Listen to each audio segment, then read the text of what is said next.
I'm doing a friendly game here of Forbidden Bridge, but while I do that, let's go ahead and look at Action Comics 1045. Another chapter in the Warworld saga. Now, I won't lie, this chapter was very disappointing. Not disappointing in that there was some progress, but not a lot. So what we're dealing with right now is that Superman has to get his powers back. And it's one of those quests. You got to get the magic gauntlet, the Holy Grail, the Master Sword to get power. And what's been happening right now is that the Unmade, which is Rampage, that Speedster, the one that died, they're on Mongol's side. Mongol's army is fighting, but right now that's a concern. That's a cause for concern for Superman, Steel, Midnighter, and I do believe Light Ray or Light Speed is on there. So here you have half the authority fighting for Mongol and half the authority fighting for Superman. It's a really twisted plot right now. The concern is that you don't want to blow up the red suns that hold up Warworld. But Natasha has a better idea. This Natasha has it held together than Superman and Lois Natasha, right? So they've been communicating with Uncle John. So if you've been reading the stories, essentially they're trying to hold together the Warworld. But what they want to do is convert it into yellow suns so that Superman can use his powers. So they have to go on a little quest to get the conversion. They need something. They need a forge. I think it's the Star Forge to get the yellow sun conversion to still power Warworld, but to give Superman back his powers. After a bit of pointless arguing, they eventually team up. They separate into different teams to figure out exactly what they need to do to get this weapon. So supposedly the Orphan and whoever this is, they're going to go to the Fire of Olgrin. There's a lot of things going on. A Star Forge and the Fire of Olgrin. It's very confusing. But these are the things needed to stop Mongol. Mongol cannot get a hold of these items or else all will perish. Every planet, even Earth, will be subjugated to Warworld's whims, and Superman cannot have that. So a lot of players. This is one of the Unmade, one of Mongol's armies that was fucking around Manchester Black earlier. For a story that not a lot happens, it's a good dialogue here. Both of you will always be welcome anywhere I am. And I know that Krillix feels the same. So Krillix is this guy here, the sort of the Stephen Lang type of muscular guy who's looking out for everyone. There aren't many Kryptonians left. And I know that every one of them will see you like family, and the other Philosians as well. I expect you'll both wear your own family sigil one day, but this one is yours for as long as you want it. So there's some good. I like the exchange.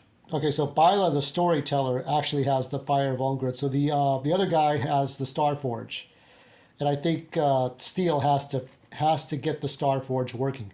So I guess the Fire of Olgrin is the R2D2 MacGuffin kind of thing that you need to get. There's a lot of quests here. He kind of looks like Starman from the 90s. So like in every story, you can't just get the thing you want. You have to fight for it.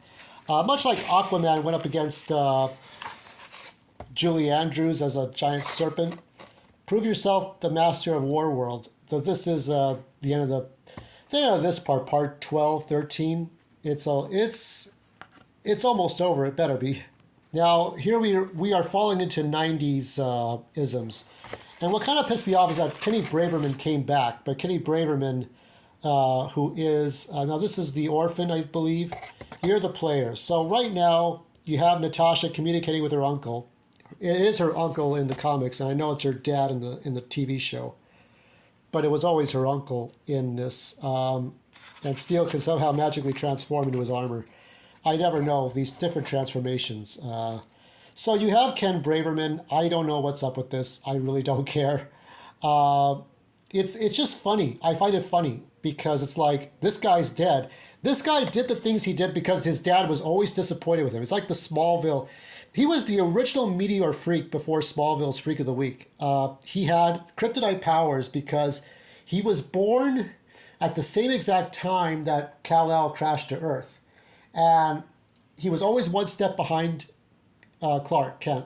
And so eventually he knew Clark Kent was Superman and threatened his whole family, and then he exploded trying to recreate his past.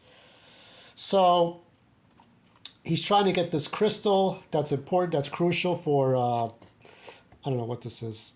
I forgot what the crystal is. Oh yeah, the Genesis fragment. This has to do with the alien woman that knows Mongol. Lois is Lois because Lois, you can't write Lois wrong in this. I mean, ever since John Byrne wrote her to be an army brat 30, 40 years ago. But now she calls on the help of the super family, her son, Kara, not Matrix, of course. And in case anybody's stuck in the 90s, it's Kara Zor-El and not the Matrix Supergirl. Connor, who has his 90s look back for some strange reason, and I don't know who that is, Kong Keenan. So they have to stop Conduit. A woman is going to die, so it's a matter of life and death. We're going back to the fucking 90s, aren't we? We really are. And this is a nice tribute to Neil Adams. Neil Adams was a terrible, terrible writer, okay? Didn't like his work in writing Batman. Great artist for the time that he wrote Batman. He drew for Batman, drew Superman, and I guess Deadman too. I guess Deadman was one of his creations. I don't know if Ra's al Ghul is in this. Yeah, yes, he is. Yes, he is. He's one of the. He comes right after Batman and Robin. So you got Jim Lee, John Bonignov. I wish there was a Denny O'Neil quote, even if it's dated, because he passed away before. I wish there was a Denny O'Neil quote, because there should have been one. Because those two were together always like. So here's Super Pets. I heard it was not very good. Overall, I'm going to give this a 5 out of 10 because not a lot happened. It was kind of predictable, and Conduit at the end just irritated me a bit because he's supposed to be fucking dead. I understand there's a new 52 angle, but it was so confusing going from 80s, 90s continuity. And actually, Krypton got revised in 2004 with Birthright. So it had a second coming from Superman 200, the second series. And then we went to we went to the Crisis of 2005, then New 52, then Birthright. So does anybody keep track of any of this? I don't. I don't care. Conduit should be dead or remorseful or some other shite. Anyway, 5 out of 10. And also, I have some other news. So as of this morning, I got my notification for Steam Deck 512 model. This one right here. And it was not very cheap. Nope. About $700. And I'm thinking I want to get the Tomb Raider games, but we'll see what happens. The Tomb Raider games that I had on Xbox 360, we shall see. And now back to Forbidden Bridge. Don't drop those diamonds.